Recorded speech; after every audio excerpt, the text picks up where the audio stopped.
saya melihat tantangan terbesar itu sekarang ada di TikTok. Dan terakhir kemarin saya sama Bang Wire membahas terkait TikTok. Ternyata potensi ekonominya luar biasa.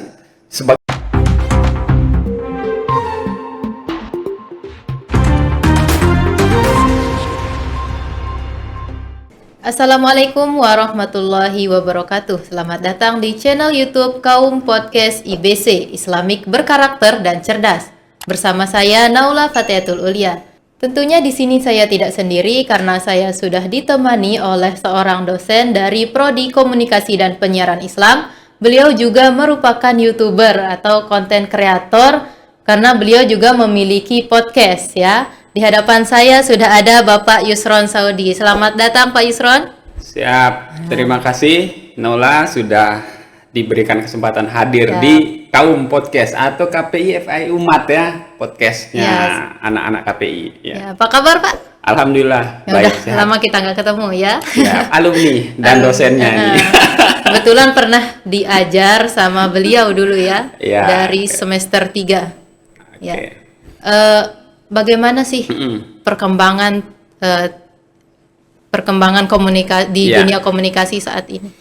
Ya, kalau kita berbicara aplikasi ilmu ya, yang Naula sudah dapatkan ketika kuliah ini, kan itu tidak terlepas dari bagaimana mengamalkan cara berkomunikasi ini dibawa dengan konteks yang kekinian. Artinya sekarang itu bahwa komunikasi itu kita tidak berhadapan langsung.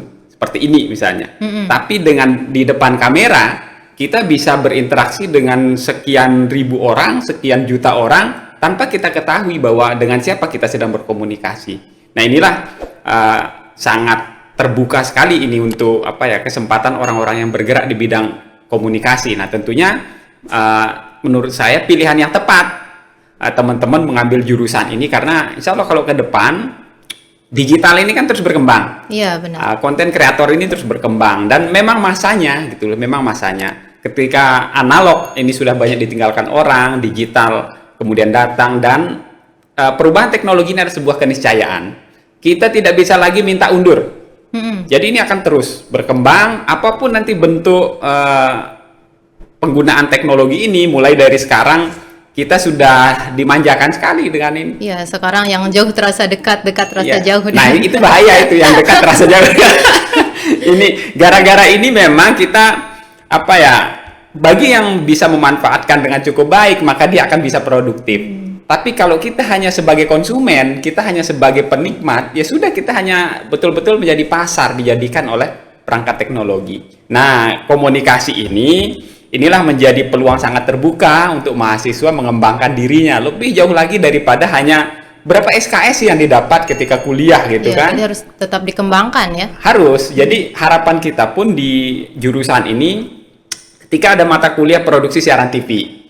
Kalau tidak bekerja di TV kenapa enggak gitu loh. Jadi buat saja sebuah program di YouTube. Kan ini sangat terbuka gitu. Jadi seperti itulah. Jadi selain itu kira-kira bagaimana sih cara memanfaatkan teknologi yang baik dengan benar gitu? Ya kalau kita berbicara teknologi selalu bagaikan sisi mata uang. Ada angka, ada gambar kalau kita biasa ya. Begitu juga teknologi, ada baik, ada buruk. Itu selalu jalan bareng. Nggak bisa kita pisah. Nah tinggal bagaimana sebenarnya kita mengambil lebih banyak sisi baiknya. Nah sisi buruknya ini tetap ada. Ada yang memanfaatkan sisi buruk ini untuk kepentingannya sendiri. Nah, kita tidak bisa menyalahkan gitu. Yang bisa kita lakukan adalah misalnya seperti konten. Jadi tidak cukup dengan kita hanya menghujat, kita mencela konten-konten yang kalau sering dikatakan konten anfaedah nih.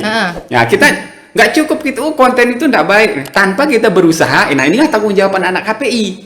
Mereka akan tentu buat saja konten yang melawan konten itu. Misalnya gini, saya membayangkan ada 1000 misalnya konten buruk nih, konten anfaedah.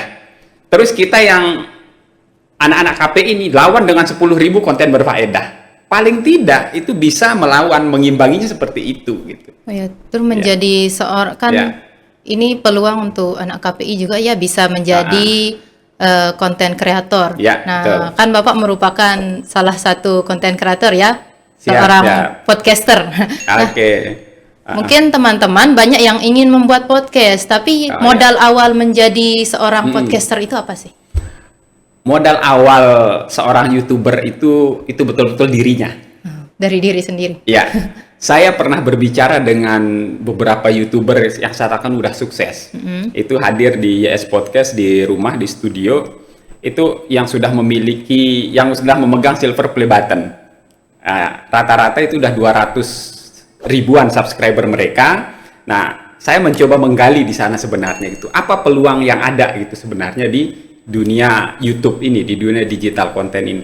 Kalau kita kaitkan dengan apa yang harus dimiliki oleh seorang yang baru mulai ini, paling pertama yang bisa saya katakan adalah diri kita adalah konten.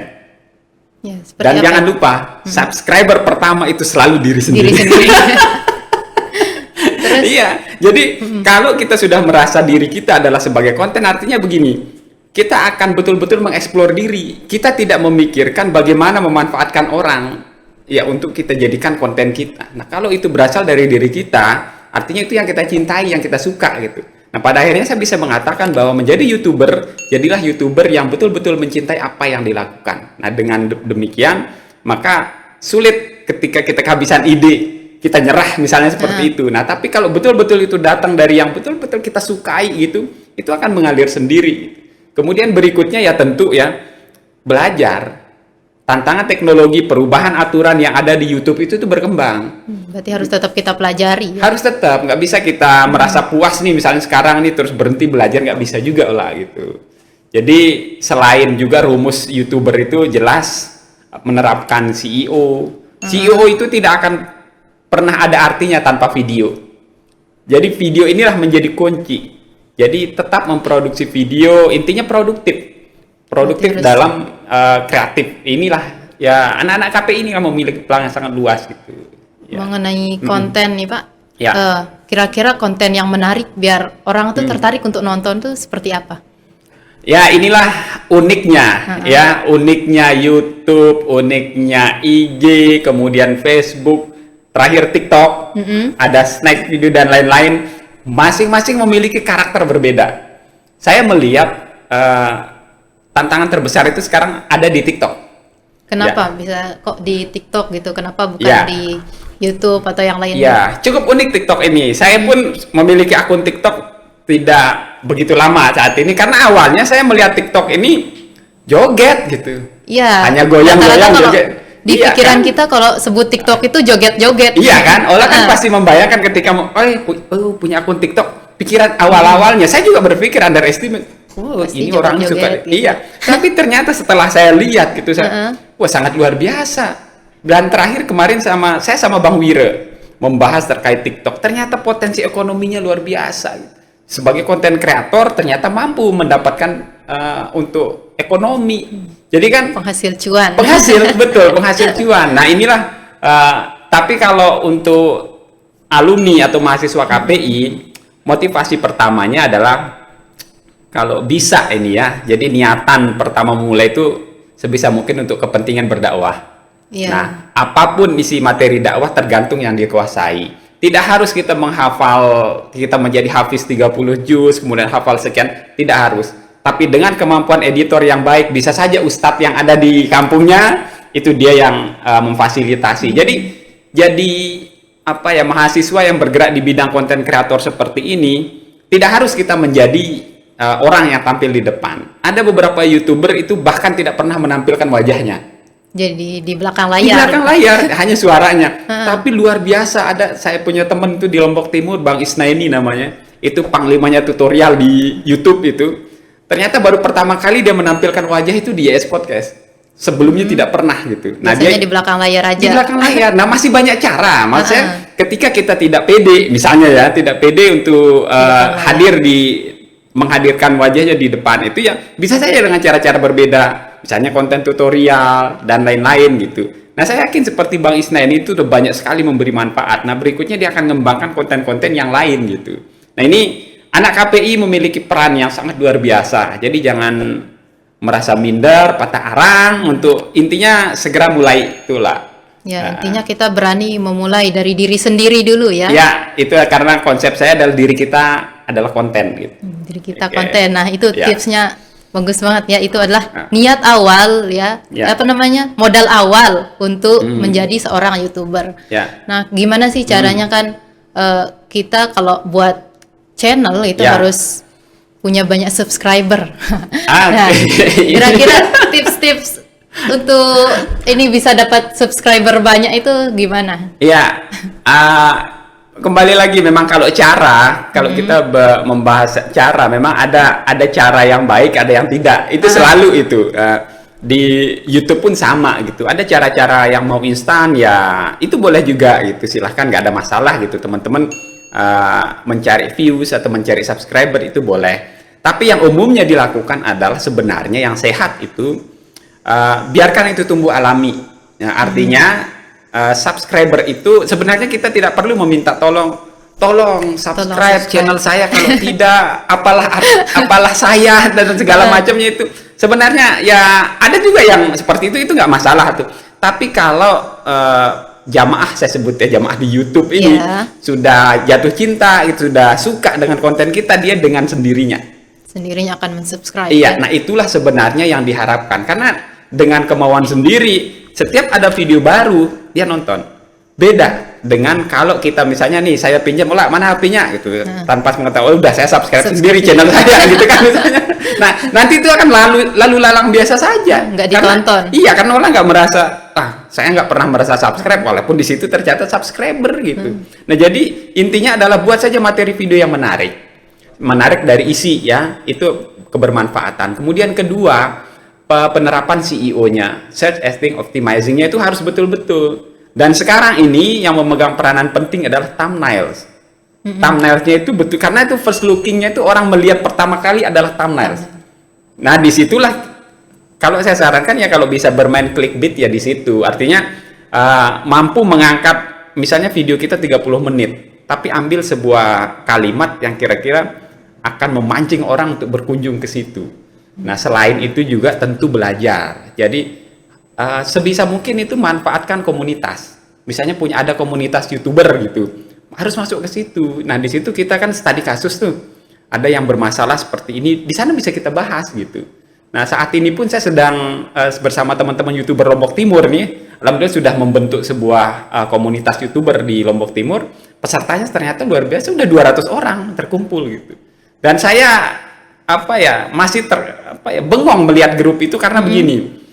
Ada satu orang itu mengelola 12 channel. Luar biasa. Terus satu orang tanpa tim dia bisa hidup, dan channelnya yang monetis sekarang itu sudah sekitar 6 apa 7. Wah, luar biasa. Penghasilan sebulan bisa tembus 60 juta lah. Nah, berarti peluang dari media sosial ini sangat besar ya? Sangat terbuka. Jadi begini deh, kan ini kan udah beda konsep nih, sistem pekerjaan kita yang akan datang. Jadi bisa saja kita nggak harus pakai seragam nih, terus ke kantor datang jam sekian, pulang jam sekian gitu. Tapi ada juga orang yang di rumah hanya duduk dengan HP. Jangan curiga, dia nonton aja, ternyata dia buat konten, tapi berpenghasilan. Setiap tanggal 21 dia dikirimin tuh uang oleh Google ke kerjanya itu nggak harus jam segini, jadi fleksibel ya. Betul, itu kan orang yang merdeka dengan apa yang bisa dikerjakan. Itu sebuah pilihan saja maksud saya. Jadi ketika tidak bisa di kantor secara ini ya, ada cara lain gitu loh. Nah, inilah potensi ekonomi yang sebenarnya sangat positif, sangat bagus untuk alumni KPI. Nah, luar biasa nih.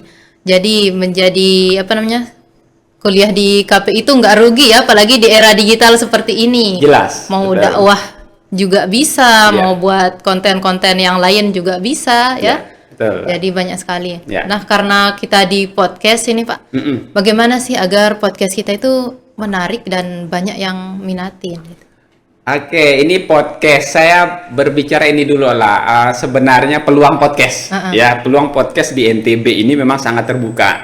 Ada sudah banyak sih podcast yang muncul gitu, tapi kendalanya rata-rata ya, kalau saya perhatikan ini dari kacamata saya saja, saya tidak tahu kan yang dihadapi sebenarnya oleh teman-teman. Kendalanya adalah sebenarnya konsisten narasumbernya. Jadi tidak harus pejabat yang harus duduk kita undang gitu loh. Tidak harus orang yang misalnya penting nih, orang yang sangat terkenal gitu, nggak harus. Jadi sebenarnya podcast ini adalah media yang sangat baik. Kalau saya katakan ya, arena untuk berbagi cerita, untuk saling inspirasi. Iya. Artinya setiap orang itu ada saja memiliki sebuah sisi yang bisa menyemangati orang lain. Nah, misalnya ini ada pekerja migran kita. Iya. Atau yang di luar negeri Luar kan, negeri. sukses di sana, kemudian pulang bercerita, itu kan dia di luar itu sebagai, kalau kita sebut ya buruh migran ya.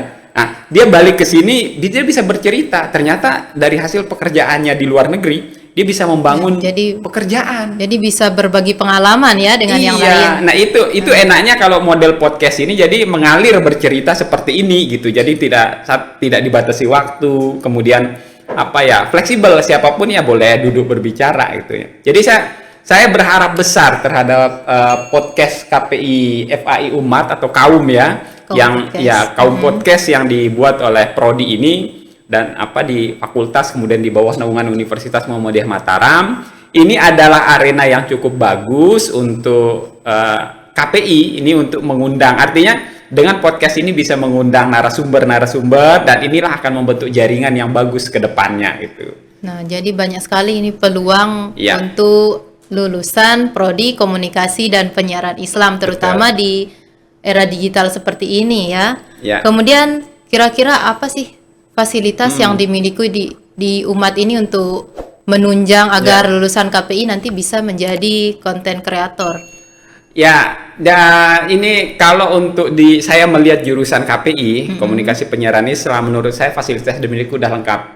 Satu, ini ruang multimedia untuk praktek ya, praktek produksi siaran bisa di sini. Kemudian memiliki radio juga nih ternyata. Radionya komersil lagi ya, radio komersil yang bisa ada didengarkan di Insania. Itu kan juga merupakan fasilitas. Kemudian yang tidak kalah penting menurut saya adalah ketika yang kuliah di KPI ini adalah para ustadz. Nah, di sini kan banyak ustazah yang kuliah, artinya yang ingin mendapatkan gelar strata satunya, S1-nya itu, mereka itu sebenarnya udah biasa, udah di panggung dari mimbar ke mimbar gitu. Cuman mereka butuh kadang pengakuan strata 1. Nah, mereka kuliah di sini, ini akan sangat memperkuat, terutama bagaimana mengisi konten-konten dakwah. Jadi konten dakwah ini kalau mampu di manajemen sebenarnya cukup bagus. Ini akan menghasilkan ya bukan hanya kita berhasil memberikan pencerahan ke banyak orang, tapi juga pada akhirnya akan menjadi pendapatan juga ini. Jadi pendapatan ya di sisi lain ya untuk ustadz tersebut gitu. Menurut saya itu cara-cara kekinian juga, kenapa enggak gitu. Nah, ayo makanya yang lain masuk KPI nih. Jadi bukan hanya di bidang jurnalis, tapi juga di bidang dakwah ya, kalau untuk jurusan komunikasi dan penyiaran Islam. Prodi di sini prodi komunikasi dan penyiaran Islam. Nah, terakhir nih Pak, kira-kira apa pesan yang ingin Bapak sampaikan, terutama untuk mahasiswa prodi komunikasi dan penyiaran Islam di era digital ini?